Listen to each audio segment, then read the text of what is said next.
So welcome back guys. This is our next tutorial for the DevOps. So in this last tutorial, we will configure the Jenkins job, and we have ran first time for the creating the container and did the deployment successfully.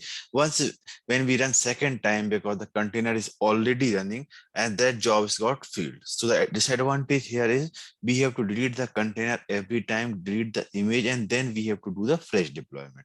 So we will overcome this advantage using the Ansible. So before jump into the Ansible and create the Ansible playbox and understand how the Ansible is work, first we need to some prerequisite. Suppose we have two machines, Linux A and Linux B machine, and whenever you want to connect, we just copy the address and using the putty, we will connect this instance. But the same thing, if you want to from the Linux inside the Linux A machine, you want to connect to the B machine using the same terminal, not the different one. For that, we have the terminology called SSH. So using the SSH, we will connect the one inside the one machine to the another machine, and then we will perform the operation. So that thing basically is required for the Ansible, because the Ansible is installed on the one machine, and using that one machine only, it will perform the operation on the multiple machines. So every time you want to perform the operation, no need to go to that particular machine and execute the command. You just mention all these commands into the Ansible, and Ansible take care on the all the machine that the things work in the real world. So for that, we have to enable the SSH. Then only one machine will able to communicate with the another. So for that, we are doing the SSH enabling in this lecture. So for that,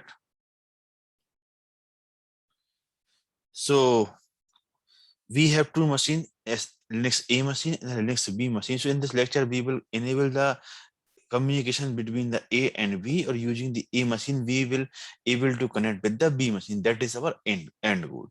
So first one is that for the check the if the SSH enable or not, the command is SSH user @IP address. Just connect with the A terminal in the putty and copy this command SSH user @IP address and paste it, and just copy the IP address of the Linux B machine that we want to connect. That is the public IP address. Copy it and paste it. See what happened.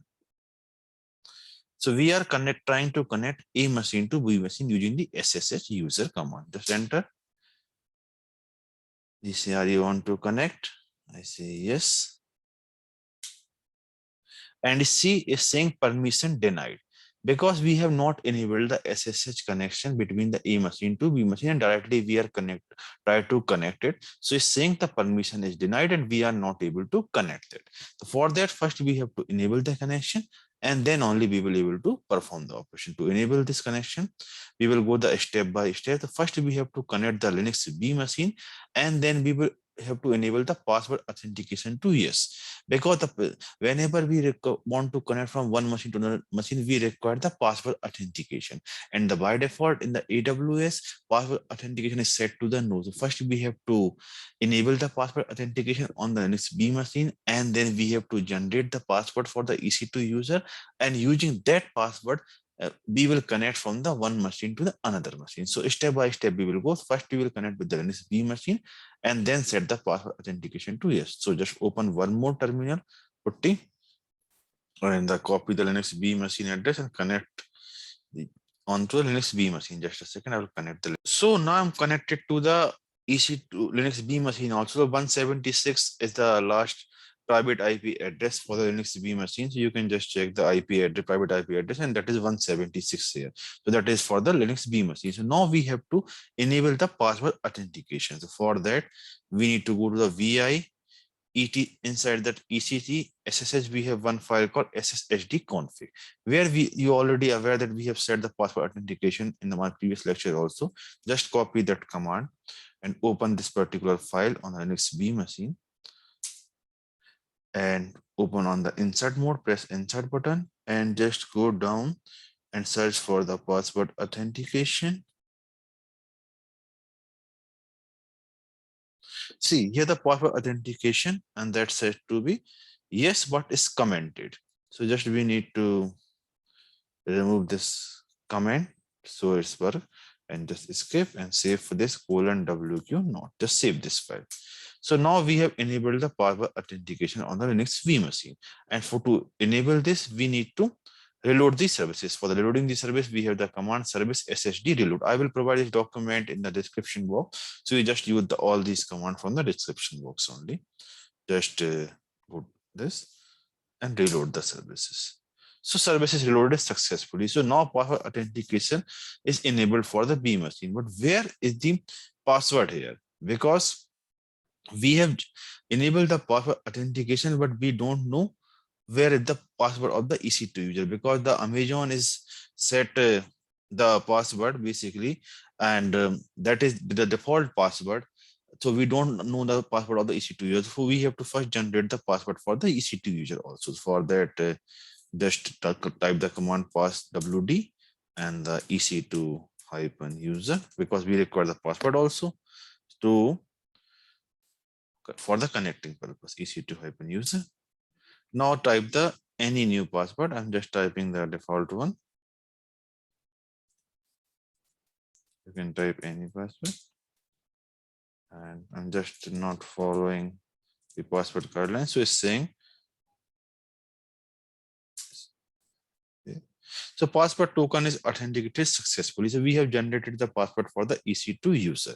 So in the next B machine, we have enabled the password authentication and then load the services and generate the password for the EC2 user. Now we have the password ready as well as the password authentication ready.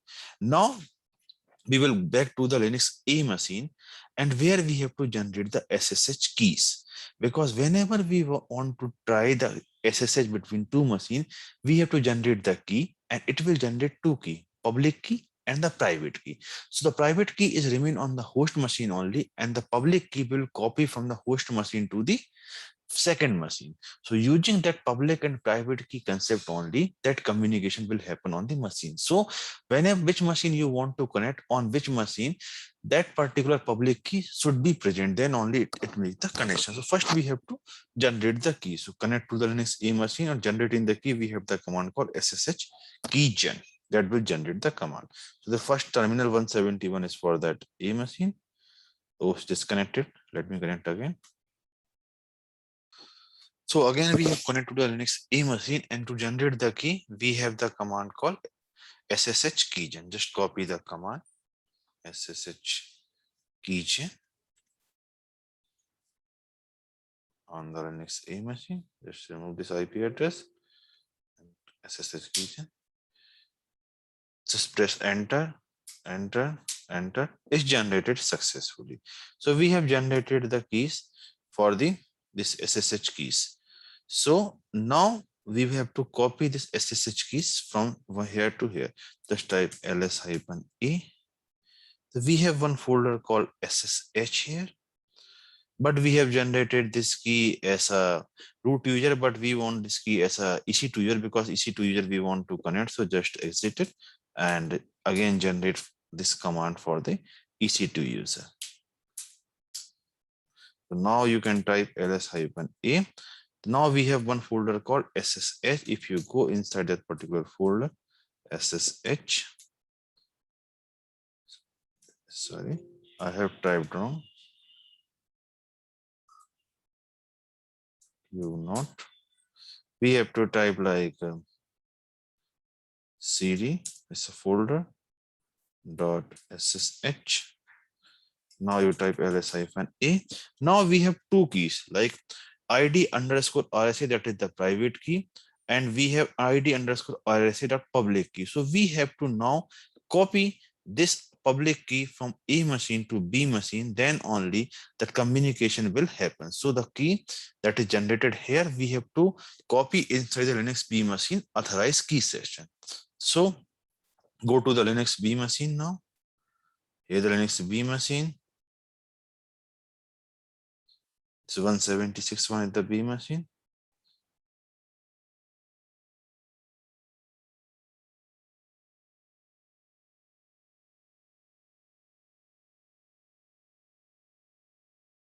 Oops. So that is the Linux B machine, and if you go to the inside EC2 user, it's disconnected. It's disconnecting. So just try to connect again. So now we have connected to this B machine, and inside the SSH, you are able to see we have the authorized keys only. And if you open this authorized key using cat command, just copy the cat authorized underscore keys. So we have only one key that is for that default machine only is there. So we have to create one more entry for the Linux A machine also for to copying that public key from A to B machine. So for that we have the command called ssh-copy-id user, provide the username from, and then we have to copy the IP addresses. So just copy this on the A machine. This 176.1.1 is the A1. So open that machine command, and here just paste the command, and the target server is the Linux B machine. So copy the IP address.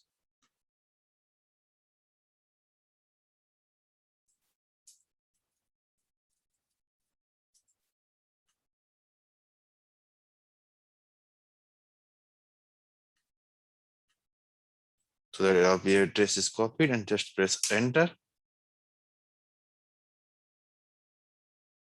Okay, so maybe I have given the multiple spaces here. Just remove that.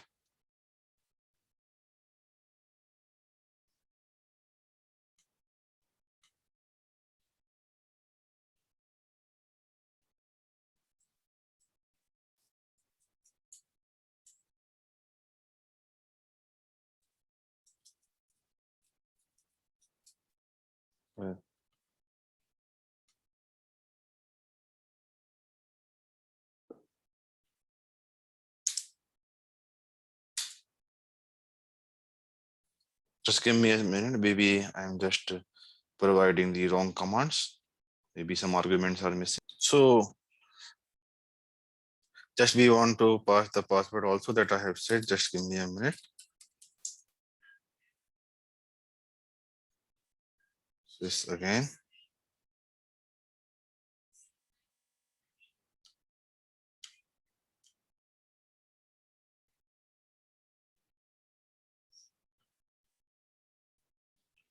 So the command that actually is giving is wrong. So command is basically simple. So first we have to copy the SSH copy ID, and then we have to provide the username is ec2-username, and then we have to provide the Linux B machine IP address. That is the command. Just press enter, and then we have to provide the password that we have set for the Linux B machine. So just enter the password. We have already copied this, so it's saying it's already exists. But if you do the first time, then you have to provide the password, and then it will copy onto the Linux B machine. Now move to the Linux B machine and move to the SSH folder inside the EC2. So just cd dot ssh. Now type ls-a inside the authorized key. Just if you check,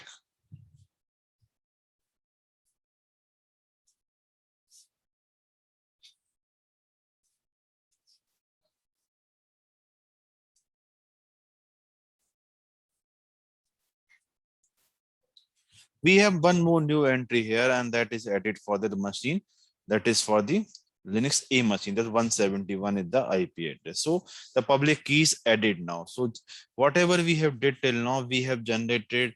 We have first tried to connect the using SSH. It got failed, and then we have enabled the password authentication on the Linux B machine, and then we have generate the password for the EC2 user, load the services, and then generate the key on the Linux A machine, and then copy that particular key from that A machine to B machine. And now we are able to successfully do SSH from the A machine to B machine. So just copy this command and again go to the A machine, just here, SSH, and the user is our EC2 hyphen user at the rate and the IP address. So IP address is this one. See, we have successfully moved from the one machine to the another machine. and we have successfully moved using the SSH. So we have now successfully connected, and you can see the IP address, the Linux B machine private IP address is 176, and now we have moved to the 176 only. So using the SSH, now we are able to successfully connect from the one machine to the another machine. So in the later lecture, we will install the ANSIBLE, and using the ANSIBLE when we want to perform the operation, and from the one machine we want to perform the operation on the all the machines, we can use the SSH concept. So it's little tricky, but it's required to connect from the one machine to another machine and perform the using the single machine. We can perform the operations on the multiple machines. So that all the commands are present here. I will mention on the description box, so you can check there. And if you have any question, you can ask me on the LinkedIn. My LinkedIn is given on the description box. So thank you. Thanks for your time.